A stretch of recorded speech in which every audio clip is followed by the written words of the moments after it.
apa yang saya nak sampaikan, dan juga boleh kita kata menjelaskan kekeliruan kalau wujud. Supaya apa? Supaya kita nak sebut tadi, kita nak something itu, biarlah kita mengetahuinya dalam konteks ilmu. Supaya kalau kita pegang tu, kita pegang dengan betul. Sebab dalam masyarakat hari ni macam-macam hamai kat kita. Hak informasi ni banyak. Bab mimpi jumpa Nabi. Oh, lately ni banyak orang. Saya ada interview ada beberapa orang ni. Dia mengaku mimpi jumpa Nabi. 3 kali dia kata jumpa Nabi. Saya tanya dia, pernah baca tak kitab Syama'il Muhammadiyah? Tahu kan kitab Syama'il kan? Syama'il Tirmizi kan? Oh, dia kata, Ustaz, saya tak tahu. Tu kitab Arab, saya tak mengaji Arab. Okeylah. Pernah tak belajar tentang bagaimana rupa bentuk Nabi? Nabi muka macam mana? Nabi rambut macam mana? Pernah tak? Pernah mengaji tak benda ni? Oh, dia kata, tak pernah. Kau tak pernah. Macam mana tahu haklah mimpi itu Nabi? Macam mana tahu haklah mimpi itu Nabi? Oh, dia kata, hati saya kata itu Nabi. Oh, senang sangat lagu tu. Ini yang kita kata kadang-kadang iblis masuk ni, allazi yuwaswisu fi sudurin nas. Ni. Dia duk main pusing-pusing dalam hati kita kan, duk menghiasi kononnya betul, tapi tak betul pun. Sebab tu kita kena kenal, kena belajar. Kau tak belajar macam mana nak tahu? Tu kata-kata kena ada ilmu. Kan? Ada orang tanya, bukankah Nabi syaitan tak boleh serupai Nabi? Oh, dia tanya. Betul? Dalam hadis Nabi, Nabi kata, "Man ra'ani fil manam faqad ra'ani."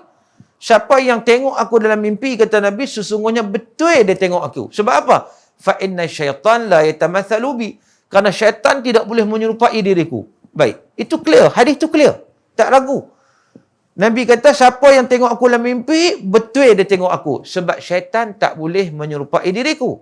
Tapi kita kena ingat, syaitan memang tak boleh menyerupai Nabi, tapi dia boleh menyerupai orang lain dan mengaku sebagai Nabi. Kalau orang yang tak kenal Nabi, nampak tak? Dia kena tak kat situ? Dia kena dengan tipu daya syaitan. Ini masalah. Kan? Sebab tu pernah ada orang yang sebut dengan saya, dia jumpa Nabi dalam mimpi. Saya ucap tahniah, bagusnya, Alhamdulillah, tahniah lah. Macam mana kamu nampak Nabi dalam mimpi kamu? Dia pun cerita, saya nampak Nabi pakai songkok dengan kain pelikat. Oh, ni Nabi Taman Markisa ke apa ni? Pakai kain pelikat pula. Siap dengan songkok lagi. La ilaha illallah. Jadi maknanya dia tak nak bezakan. Dia duk ingat, hati dia duk kata Nabi situ. Ilmu yang dapat membezakan yang mana betul, yang mana tak betul. Sebab tu dalam hadis Nabi kata, man salaka tariqan yaltamisu fi ilman sahalallahu lahu bihi tariqan al-jannah. Siapa yang melalui satu jalan yang padanya dituntut ilmu, Allah akan mempermudahkan baginya jalan ke syurga. Pasal apa? Pasal dia tahu jalan ni betul, ni jalan tak betul. Syekh Abdul Qadir Jilani pernah satu ketika dia berjalan, tiba-tiba ada satu suara dari langit menyatakan, wahai Abdul Qadir Jilani, akulah Tuhanmu. Oleh kerana kamu, maqam kamu sudah berada tinggi di sisiku, dihalalkan bagi kamu yang diharamkan kepada orang lain. Syekh Hamzah Qayyim ambil kasut, dia baling. Oi, setan ni nak tipu aku lah. Pasal apa? Pasal Syekh ni orang ada ilmu. Kalau kita main suara lagu tu kembang semangkuk, aku ni hebat rupanya. Dia main siap main dalam mimpi lagi, beritahu aku lagu ni. Ini masalah, tuan-tuan. Bila tak ada ilmu, mudah sangat diperdaya oleh iblis dan syaitan. Senang-senang. Sebab tu syaitan tak takut pada kaki ibadat yang tak ada ilmu. Dia tak takut. Senang je dia nak perdaya. Senang je. Dia nak perdaya senang je. Sebab tak ada ilmu. Sebab itu mula-mula Islam ni, dipanggil Islam ni agama ilmu, dan Islam memerangi sebarang bentuk kejahilan. Hidup kita kena tahu itu sunnah Nabi yang wajib hak kita nak kena buat. Supaya kita dapat tahu mana jalan hak betul, mana jalan hak salah, mana jalan ke syurga, mana jalan ke neraka. Supaya kita dapat mempersiap diri kita untuk cari syurga Allah dan menjauhkan kita daripada neraka Allah Subhanahu Wa Taala. Tuan-tuan yang dirahmati Allah. Sebab tu kita dah lihat hari ni, bila tidak ada ilmu, jadi macam-macam. Akhir zaman ni, duduk cari Imam Mahdi. Duduk cari Imam Mahdi. Tak payah cari sampai masa dia main lah. Kita tak dituntut untuk cari dia, tetapi kita dituntut dengan hukum hakam syarak yang kita kena siapkan diri kita. Seorang sahabat tanya Nabi, bila kiamat? Nabi tak jawab soalan tu. Sebaliknya Nabi tanya, apa persiapan kamu untuk kiamat? Itu. Apa yang kita nak buat sebenarnya? Tuan-tuan. Sebab tu dalam hadis Nabi sebut apa? Nabi kata kun urdu aliman au muta'alliman au mustami'an au muhibban wala takunil khamisah fatahlik au kama qala. Nabi kata jadilah kamu orang yang alim, orang yang berilmu. Tu nombor satu. Nombor satu tu kena berilmu betul-betul. Nombor dua, muta'alliman. Menuntut ilmu. Kamu jadi orang yang menuntut ilmu. Yang nombor tiga, mustami'an. Ni, dengar ilmu. Dengar ilmu. Nombor empat, muhibban. Cinta kepada ilmu. Jangan jadi golongan kelima. Nak kata berilmu pun tak, menuntut ilmu pun tak, dengar pun tak, cinta pun tak. Benci lagi ada. Ada orang benci tuan-tuan. Tak suka dia perangai Abu Lahab tu. Perangai Abu Lahab. Walaupun dia seronok dengan kelahiran Nabi, tapi dalam masa yang sama, bila Nabi bawa Islam, dialah paling awal yang menolak Islam yang dibawa oleh Nabi SAW. Ada orang memang dia tak suka pada ilmu. Tuan-tuan, ada satu surau dia cerita pada saya. Lama dah ni, dulu. Dia cerita, pernah satu ketika ni wujud dalam kawasan mereka. Ada orang memang, orang kita, dia tak suka pada ilmu ni, tahap memang betul-betul tak suka punya. Sampai kan bila orang buat kuliah kan speaker kadang kuat sikit lah. Kan? Kau seorang Melayu kan, dia tak kisahlah. Tapi dia tak puas hati. Dia kata, apa depan ni? Dia pergi potong wayar speaker. Dia bukan takat tak suka, dia pergi potong wayar speaker. Dia kisah mesyuarat, tak apalah, sabarlah. Kita ni nak JK kena sabar. Dia pergi perbetul balik. Adalah salah seorang JK tu reti, dia perbetul balik lah. Kan? Kemudian, dia dengar, bunyi pula dah. Dia pergi potong kali kedua. JK sabar. Nak jadi JK kena sabar. Kan? Tak apalah. Pergi sambung pula. Tengok-tengok, sambung. Tak apalah, dia potong, tu sambung. Kan? Bunyi pula.